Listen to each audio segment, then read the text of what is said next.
চীনের একটি পরিত্যক্ত দ্বীপে একটি ট্যুরিস্ট বাস ঘুরতে যাওয়ার সময় হঠাৎ দেখে দুটো বড় পাথর তাদের গাড়ির দিকে ধেয়ে আসছে।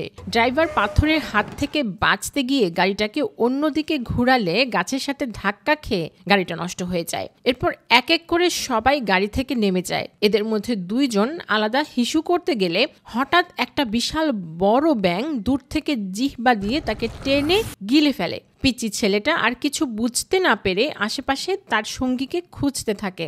হঠাৎ দৈত্য ব্যাঙটা ছেলেটার উপর হামলা করে। সে কোনো রকম নিজেকে বাঁচিয়ে দৌড়ে গিয়ে পানির মধ্যে পড়ে। ছেলেটা পানির নিচে নিজের শ্বাস বন্ধ করে বসেছিল।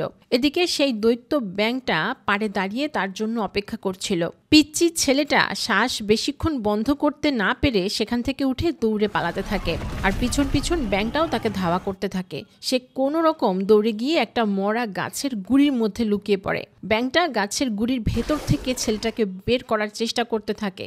ব্যাঙটা তাকে ভেতর থেকে বের করতে না পেরে রাগে জিদে সে গাছের গুড়িটাকে ধাক্কা দিলে গুড়টা খাদের মধ্যে পড়ে যায়। আর সেখানে ছেলেটার জন্য এর চাইতে বড় বিপদ অপেক্ষা করছিল।